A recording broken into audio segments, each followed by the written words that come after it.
Well, they actually went and did it. The worst kept secret in rugby league has finally been confirmed. PNG has officially been announced to enter the NRL in 2028 after the Australian Rugby League Commission and the governments of both Australia and PNG have entered into a 10-year agreement to support the growth of rugby league across the entire Pacific region. And I phrase that specifically because this is an agreement that goes far beyond simply introducing an NRL team. It's much deeper than the reports ever suggested it would be. So let's get straight into it. To start with, let's talk about the pathways around the team. The NRL's official statement states that the partnership features investment into grassroots not only in PNG, but also in Fiji, Tonga, and Samoa. That's massive. People have been talking for a long time about the concept of a team that covers the entire Pacifica region. It sort of seems like this is the closest we're going to get to that, which will help connect those areas to the NRL. And the funding for those grassroots is going to come out of the $60 million agreement with the Australian government.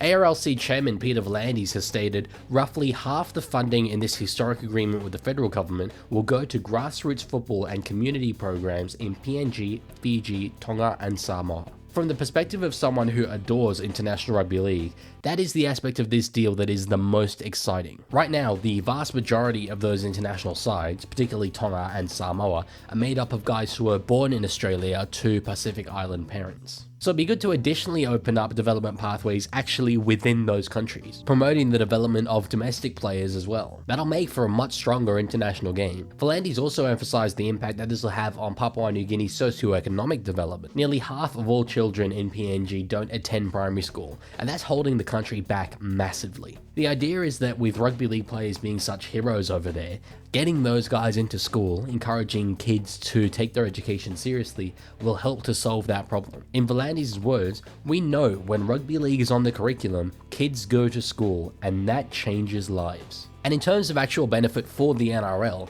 building up those development pathways is going to provide a heap of talent to our game. Talent that could prove absolutely vital in filling out teams as we look to expand in the future.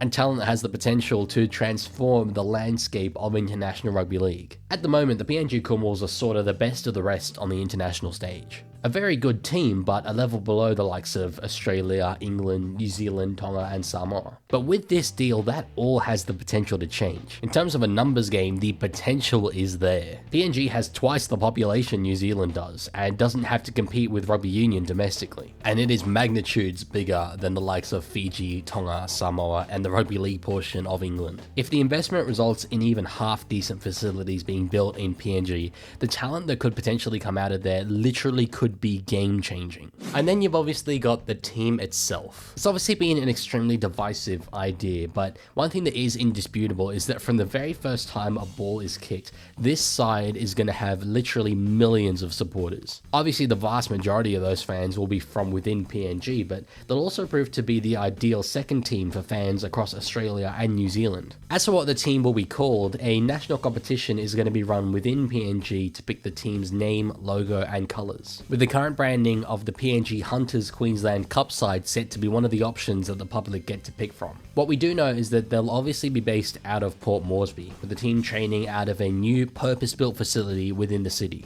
And the city of Port Moresby itself is set to benefit from the team's presence too. When questioned about conditions and safety within the city, PNG Prime Minister James Marape said, "For PNG and Port Moresby, this is a total lifestyle transformation. This gives me enough resources to make sure Port Moresby is safer and cleaner. I want to bet my life on this."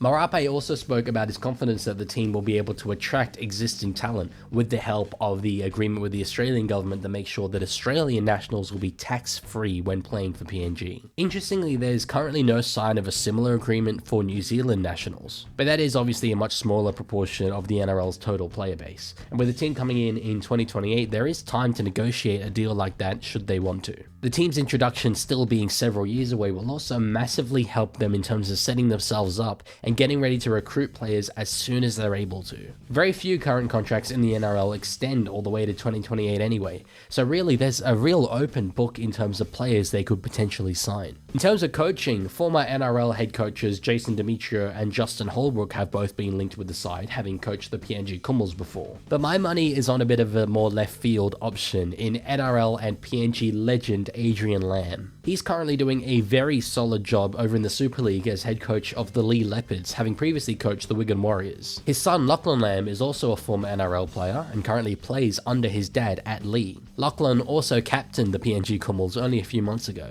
Bringing those two over as a captain-coach father-son duo could be a really great PR move for the new Papua New Guinean side. Either that or they roll out a 34-year-old Justin Olam. You can't really go wrong with either. I've spoken a lot about this topic, and I've mainly positioned myself as being against the idea of bringing a PNG side into the NRL. But looking at the strategy behind today's announcements, I do really see what they're trying to do. I was against putting a team there because it was a market that we'd already captured. I was definitely against it as an alternative to bringing in the Western Bears, but it looks like that'll go ahead as well anyway. But with the Pathways investments across the Pacific being included in this bid, it is an expansionary project. And while I do dispute the NRL's claim that this team is going to generate a new 10 million plus audience for the game, I do see the benefit in converting existing casual fans into engaged fans. In the details for this agreement, they've accounted for a heap of the concerns I had about this project, and that is super encouraging to me.